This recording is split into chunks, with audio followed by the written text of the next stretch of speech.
Hi everyone, James here. It's Sunday morning, and yesterday afternoon I posted the answer keys for extra practice questions 1 and 2 on our Moodle page.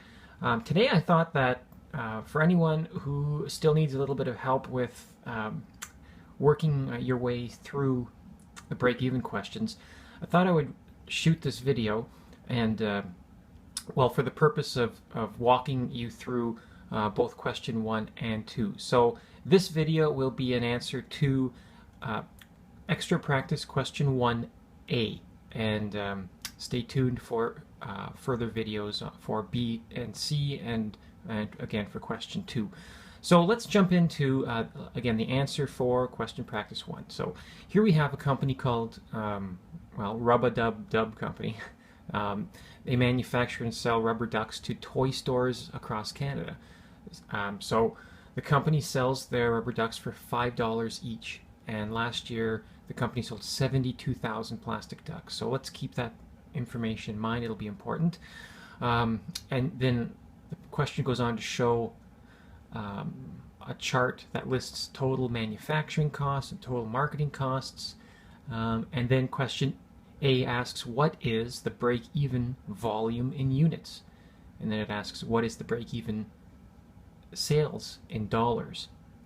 So right away we see that the question is asking for break-even, which means we write down our trusty formula that we went over in class a few times. So let's do that now. So we have 1A. Our formula is sales price per unit times the number of units produced and sold minus variable costs per unit times the number of units produced and sold minus total fixed costs in dollars. And when all of this equals 0, we know we've broken even. So again, this is an important formula. If we memorize this formula, and more importantly, you know exactly what each of these terms mean and how you can pick out these terms within the test question, then you'll have very little trouble answering the question on Wednesday's test. So let's proceed. Sales price per unit. Do we know what the sales price per unit is? Yes, we do. In the second sentence of the question, it states that the rubber ducks sell for $5 each. So let's put that down. Now, this is a break-even.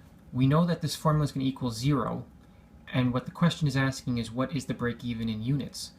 So we know the definition of X. X is the number of units produced and sold. So we're solving for X. So we're going to leave X as the unknown, solve the rest of the variables, and then we'll know what X is, and we'll have answered the question. So what are the variable costs per unit? Well, if we look in the question, we can see that costs are listed, but they are not in unit costs, right? How do we know this? Two things. We can see that the chart lists total manufacturing costs and total marketing costs, and we can also see that those costs are listed in dollars due to the dollar sign in the question. So how do we convert total variable costs into unit variable costs? Well, we divide by the number of units produced, right? And we know that in sentence 3, we see that 72,000 plastic ducks were produced. So let's add up all of the total costs that we know are variable. So let's see here. We have variable manufacturing costs of 57,600. We have variable labor costs of 72,000.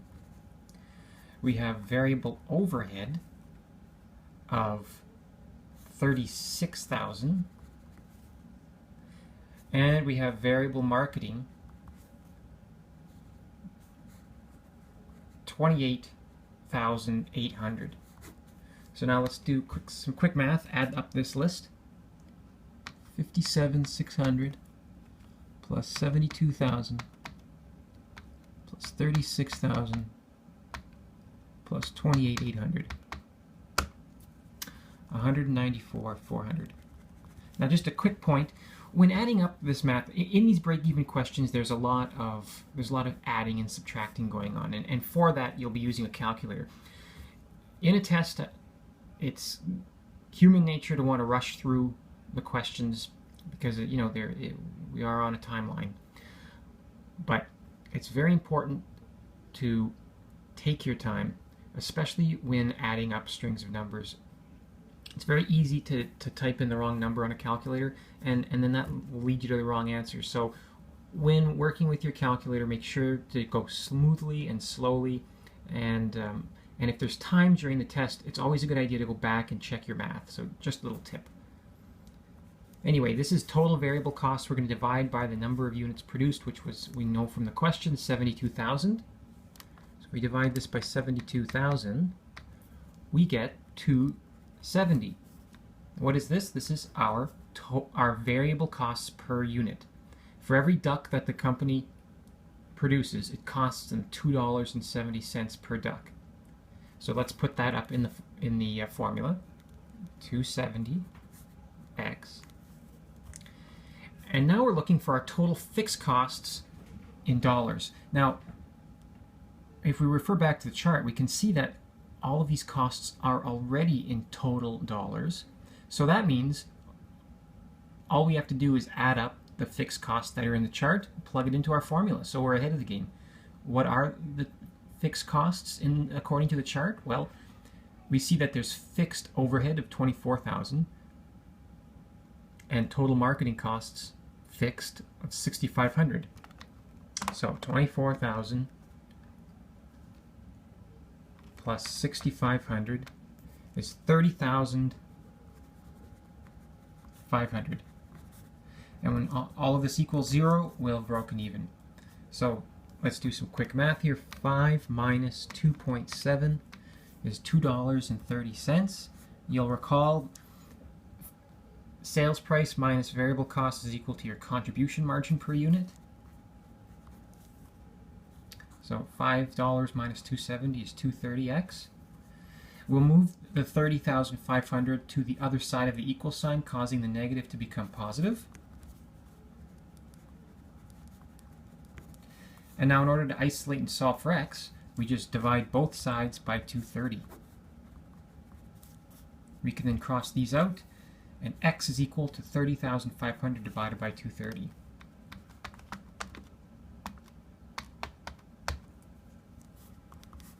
Or 13,260, we'll round up to 1. Now, is this in dollars or units? Well, to know for sure, remember, we're solving for x. And what is the definition of x? X is the number of units produced and sold. So we know that this is in units. Now, there's one more point to the question. Let's not forget it. The second part asks, what is the break-even in sales dollars? So that's not too hard. We know we know that they have to sell 13,261 units or ducks to break even.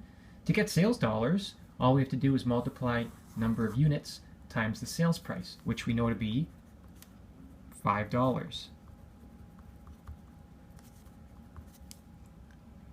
So 13,261 times 5 is $66,305 in sales to